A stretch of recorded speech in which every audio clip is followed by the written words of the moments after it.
বন্ধুরা, good morning. আমি মনিকা, মনিকা ব্লগের লাইফস্টাইল জানিয়ে তোমাদেরকে অনেক অনেক অনেক স্বাগত জানিয়ে আজকে সকাল থেকে নতুন একটা ভিডিও শুরু করেছি। স্কিপ না করে পুরো ভিডিও দেখতে থাকো, আশা করি ভালো লাগবে।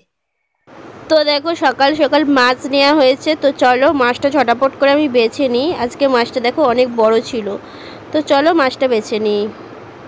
তো মাছটা বাজবার পর রোদ বেরিয়েছে, তো ভাবলাম কাঁথাটা একবার রোদের মধ্যে মেলে দিই, তো তার জন্য চলে এলাম রোদের মধ্যে। তো চলো কাঁথাটা একবার রোদের মধ্যে দিয়ে দিই, রোদটা পেয়ে যাক, বেশ ভালো হবে। প্রতিদিন কাঁথা বালিশ এই সমস্ত কিছু রোদে দিলে বেশ ভালো লাগে, বলো, তুলোগুলো একদম নরম নরম হয়ে যায়। আর চলো কাঁথাটা রোদে দিয়ে দিই, তারপরে আবার তোমাদের সামনে আসছি।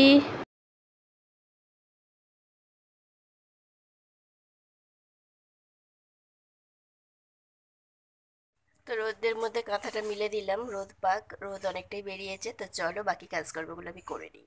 এই দেখো, সকাল সকাল তুলসী মন্দিরে ছলা দিয়ে জল দেওয়া হয়েছে। পটলগুলো একদম পেকে পেকে যাচ্ছে, তো চলো পটলগুলো দেখে দেখে কাটবো। এই দেখো কুমড়ো নেওয়া হয়েছে, আছে কি বলে এগুলোকে, বরবটি। তো চলো কেটে নিই ঝটাপট। দেখো এত পরিমাণ গরম, একটুখানি থাকতেই প্যাকেটের মধ্যে সব কিরকম হয়ে গেছে। এগুলো কেটে ফেলেছি, তো চলো ঝটাপট করে কেটে নিই। তো চলো ঝটাপট করে কেটে নিই সবজিটা, তারপরে রান্না বান্নাটা যত তাড়াতাড়ি করে নিতে পারবো তত তাড়াতাড়ি ভালো। জল ভরতে হবে, অনেক কাজ করবো আজ, ঝটাপট করে নিই, দেখতে থাকো ভিডিওটা কন্টিনিউ। সবজি কাটছিলাম, সবজি কাটতে কাটতে জল জোড়া হলো, তো চলো বোতলগুলো নিয়ে এসে জলটা ভরে নিই, নাহলে আবার আলাদা করে চালাতে হবে। তো যেহেতু চলছে এখন, তো তার জন্য ভরে নিই। চলো, এই দেখো উপরে চলে এসেছি, তো চলো বোতলগুলো নিয়ে ছটাপট চাই, নাহলে আবার ট্যাঙ্কিটা ভর্তি হয়ে যাবে।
জলটা ভরতে ভরতে মনে পড়লো যে পাঁপড়গুলো আজকে একবার রোদের মধ্যে দিয়ে দিই, তারপরে কৌটোয় কুড়িয়ে দেবো। তো তার জন্য চলো নিয়ে আসি, পাঁপড়গুলো দিয়ে রোদে দিয়ে দিই।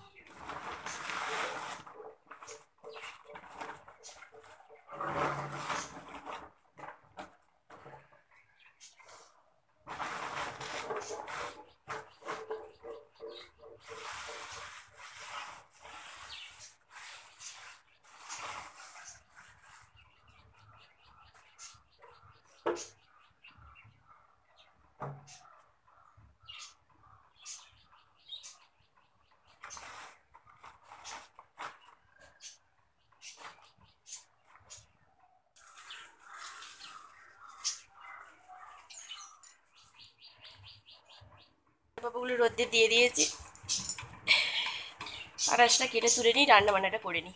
তো বন্ধুরা, আমার কাটা হয়ে গেছে, সমস্ত সবজি টবজি কেটে নিয়েছি, এখন রান্না করতে আমি বসে পড়লাম। তো চলো ঝটাপট করে রান্নাটা করে নিই। আগে কি করবো বলো তো, আগে করলা ভাজা করব। গরমের মধ্যে কেন পোটা পোটা বেরাচ্ছে দেখো, প্রচুর গরম, শুধু থাকতে থাকতে ঘেমে যাচ্ছি। তো চলো, মাছ নেওয়া হয়েছে, তো মাছটা বাছা হয়ে গেছে, তরকারিটা পরে করব, আগে করলাটা ভেজে নিই, নাহলে মাছের একদম কড়াটা তেল তেলে হয়ে যাবে। তো চলো, তো দেখো কড়া গরম হয়ে গেছে, তেল দিয়ে দিই।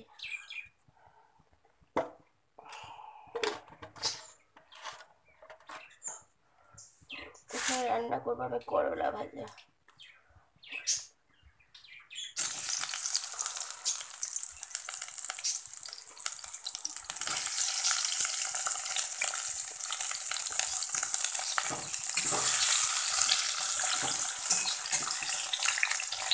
তো চলো এর উপরে লবণ হলুদ দিয়ে দেবো। দেখো পরিমাণ মতো লবণ হলুদ দিয়ে দিয়েছি। এরপর আমি ভাজতে থাকবো। আর করলা ভাজা করা এটা একটা সব থেকে বিরক্তির কাজ, কত যে টাইম লাগে তার কোনো বলার ভাষা নেই। তো চলো এগুলো হতে থাকুক। আলু পটল কিছুটা ভেজে নিয়েছি বেশ ভালোভাবে। এখন দেখো তেলের মধ্যে টমেটো পেঁয়াজ জিরে ফোড়ন সমস্ত কিছু দিয়ে দিয়েছি। এদিকে দেখো করলা ভাজা রেডি হয়ে গেছে। আর এদিকে দেখো মাছের লবণ হলুদ মাখিয়ে রেখে দিয়েছি। দেখলেই তো এই কিছুটাই মানে রান্না বান্না আগিয়েছে। তো চলো ঝটাপট করে নিই। পরিবারের সমস্ত মশলা দিয়ে আমি কষাতে শুরু করে দিয়েছি। এরপরে আলু পটল এর মধ্যে দিয়ে ভালোভাবে কষিয়ে নেবো।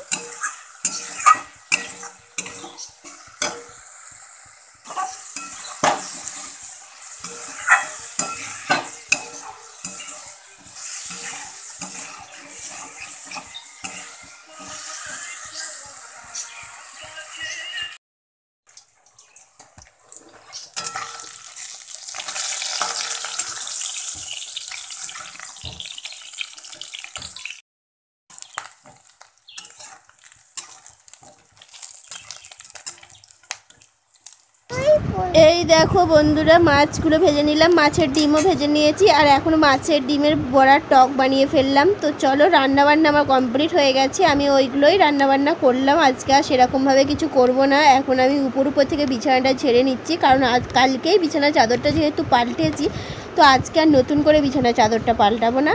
হয়ে মানে আজকে একদমই নোংরা হয়নি যেহেতু, তো তার জন্য উপর থেকে আমি ঝেড়ে নিচ্ছি। ঝেড়ে নিয়ে তারপরে স্নান করব। অনেকটাই বেলা হয়ে গেছে, এখন বেজে গেছে 12:30। যেহেতু একটু সকালে একটু দেরি করে ওঠা হয়, তো তার জন্য সকালের কাজ সারতে আমার বেশ একটু দেরি হয়ে যায়। তো দেখো ঝেড়ে নিলাম। এরপরে চলো স্নানটা করে আসি। স্নান করে এসে একদম তোমাদের সামনে আসবো। তো চলো বন্ধুরা, স্নান করে চলে এলাম। আর মাথায় খুব সুন্দর করে শ্যাম্পু দিয়েছি, বেশ ভালো লাগছে। শ্যাম্পু না দিলে না একদমই মাথাটা কীরকম হয়ে গেছিলো। 2 দিন অন্তরে শ্যাম্পু দিতে হয়, নাহলে যেন মনে হয় তেল মাখলেই যেন মাথা একটা চিপচিপ করে। তো যাই হোক, স্নানের পরে আমি শ্যাম্পু করলাম।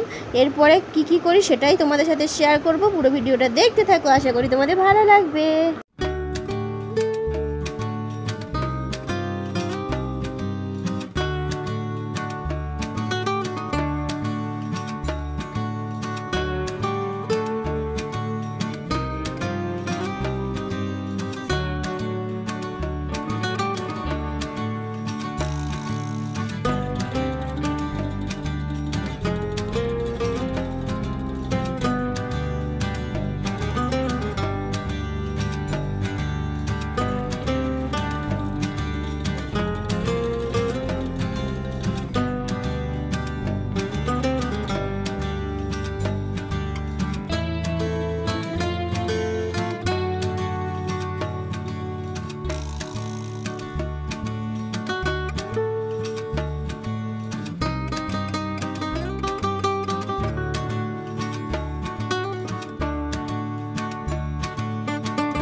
তো দেখো আমার সমস্ত মুখে ক্রিম লাগানো হয়ে গেছে। আর চুলটাকেও আমি ভালোভাবে আঁচড়ে নিলাম, যেহেতু শ্যাম্পু করেছিলাম, তো তার জন্য একটু ভালোই জোট হয়ে গেছিলো। তো ভালোভাবে চুলটাকে আমি আঁচড়ে নিলাম। আর দেখো সিঁদুরও পরা হয়ে গেছে। তো চলো এরপরে আমি খাওয়া দাওয়া করবো। আর খাওয়া দাওয়ার পরে লম্বা টানা একটা ঘুম দেবো। তো আজকের মতো ভিডিওটা এই পর্যন্ত। কেমন লাগলো অবশ্যই কমেন্ট বক্সে কমেন্ট করে জানাবে। সবাই সুস্থ থাকবে, ভালো থাকবে, টাটা।